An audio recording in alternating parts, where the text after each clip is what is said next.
Hello everyone. इस video के अंदर हम बात करेंगे 1.4 political economy approach and dependency theory by AG Frank.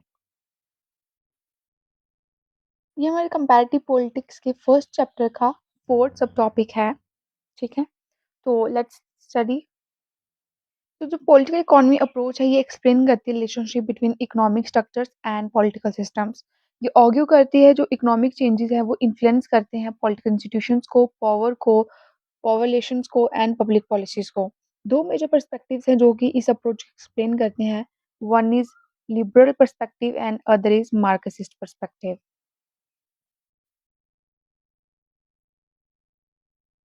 अगर लिबरल पर्सपेक्टिव की बात करें तो इसके जो की सपोर्टर्स और की थिंकर्स हैं that is Adam Smith, David Ricardo, James Mill and JS Mill. तो फर्स्ट थिंग जो लिबरल्स बात करते हैं वो बात करते हैं इंडिविजुअल फ्रीडम की। लिबर्स मानते हैं कि जो इंडिविजुअल्स है उनको मैक्सिमम फ्रीडम जो है इकोनॉमिक एक्टिविटीज में इंजॉय करने को मिलनी चाहिए। इकोनॉमिक एक्टिविटीज कौन कौन सी, जैसे प्रोडक्शन हो गया, ट्रेड हो गया, इन्वेस्टमेंट हो गया। वो ये आर्ग्यू करते हैं कि जब इंडिविजुअल्स को फ्रीली, जब वो अपने इंटरेस्ट को परस्यू करेंगे, जब अपने इंटरेस्ट को फ्रीली परस्यू कर रहे हैं तो इससे क्या होगा, इकोनॉमिक ग्रोथ होगी और सोसाइटी के अंदर प्रॉस्पेरिटी होगी। नेक्स्ट वो कहते हैं लिबर्टी। लिबर्टी की बात करते हैं। अब लिबर्टी किस टाइप की, liberty refers to protection of personal rights and freedoms against excessive state interference. Liberals मानते हैं कि जो पॉलिटिकल इकोनॉमिक लिबर्टी है वो इम्पोर्टेंट फैक्टर है ह्यूमन डेवलपमेंट के लिए और डेमोक्रेटिक गवर्नेंस के लिए। थर्ड थिंग जो बात करते हैं वो बात करते हैं लेजिस फेयर प्रिंसिपल की। लेजिस फेयर का मतलब होता है let the things happen naturally, चीज़ों को छोड़ दो और वो नेचुरली पे छोड़ दो, मतलब जैसे नेचर में चीज़ों को कुछ ज़्यादा छेड़छाड़ नहीं करो, चीज़ों को अपने आप चलने दो।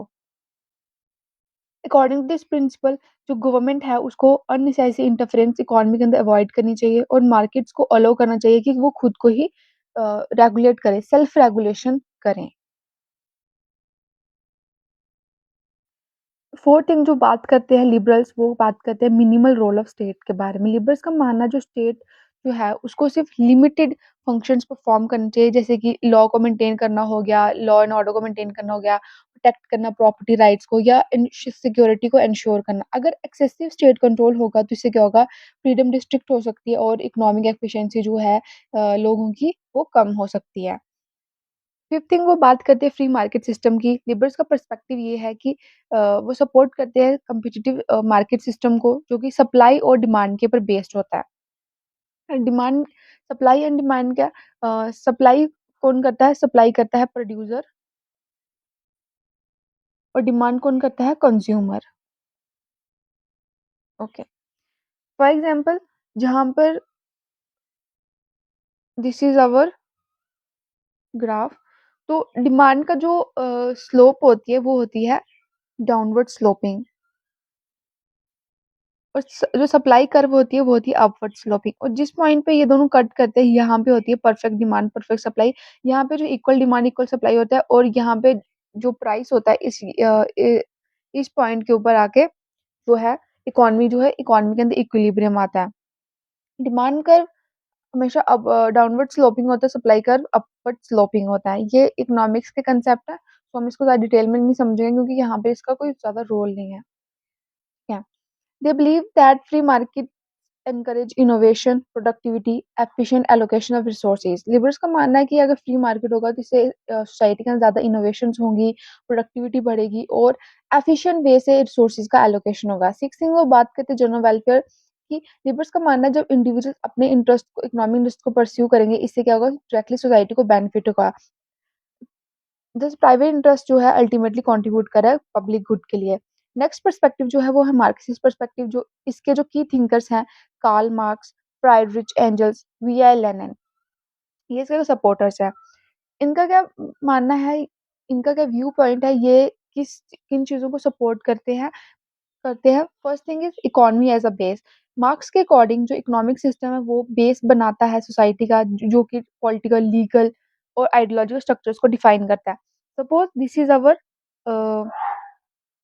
अ बेस ऑफ सोसाइटी और इसके ऊपर ही हमारे ये कुछ सुपर स्ट्रक्चर्स होंगे लाइक दिस।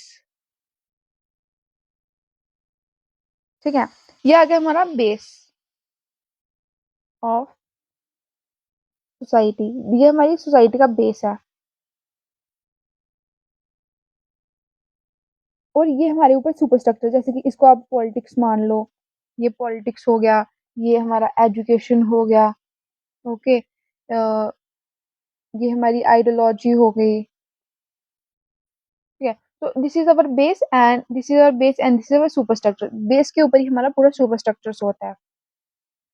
जैसा हमारा बेस होगा सोसाइटी का, तो वैसे ही हमारा सुपर स्ट्रक्चर होगा, ऐसा मार्क्स कहते हैं।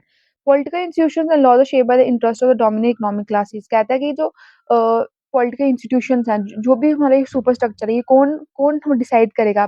जो बेस ऑफ सोसाइटी में जो जिनकी डोमिनेंस होगी, और बेस ऑफ सोसाइटी में किनकी डोमिनेंस है, जो इकोनॉमिक क्लास है, जो कैपिटलिस्ट क्लास है, उनका जो डोमिनेंस है बेस सोसाइटी पर है। और यही लोग ऊपर सुपर स्ट्रक्चर डिफाइन करेंगे, that is politics, ideology, education, जितना भी कुछ सोसाइटी के अंदर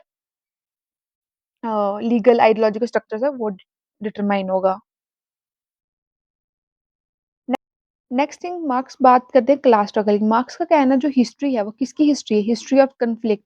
कन्फ्लिक्ट की हिस्ट्री है बिटवीन टू क्लासेस, दो क्लासेस के बीच में। One the bourgeois class that is capitalist and proletariat that is workers. इन दोनों के बीच, कैपिटलिस्ट एंड वर्कर्स के बीच की क्लास स्ट्रगल की हिस्ट्री है। History of conflict is the history of these two classes that is capitalist and workers.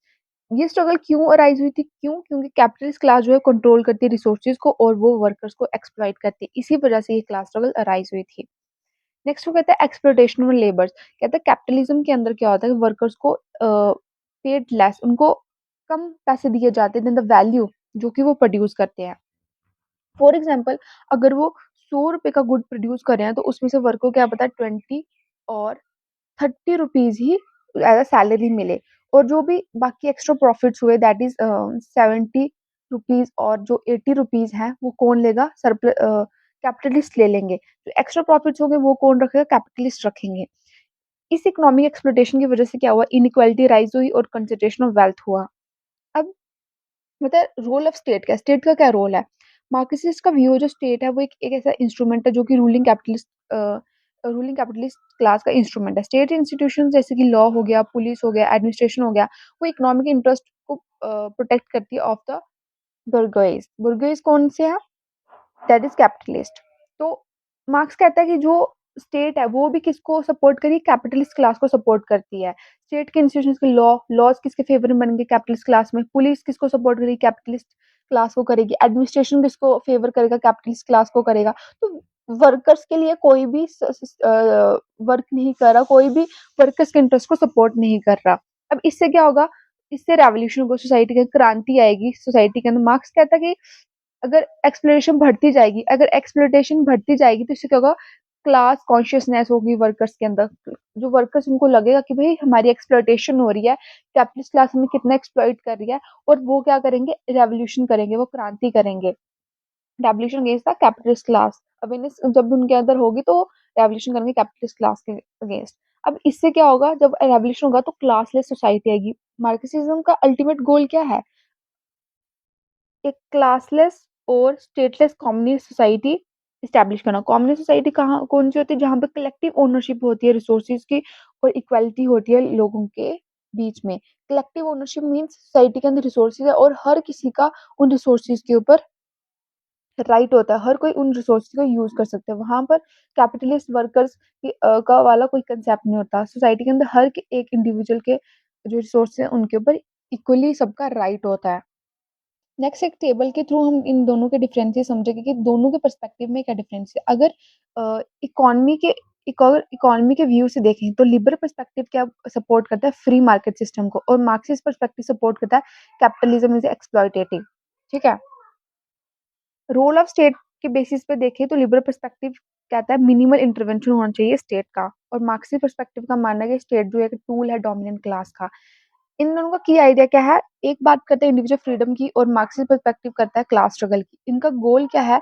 Liberal का गोल है इकोनॉमिक ग्रोथ, और मार्क्सिस्ट पर्सपेक्टिव का गोल है क्लासेस सोसाइटी स्टैब्लिश करना। नेचर ऑफ सोसाइटी कैसा है? सोसाइटी ये हार्मोनी ऑफ इंटरेस्ट की बात करता है, और ये बात करता है कंफ्लिक्ट बिटवीन क्लासेस की। So this is all about in this video. I hope आपको समझ आ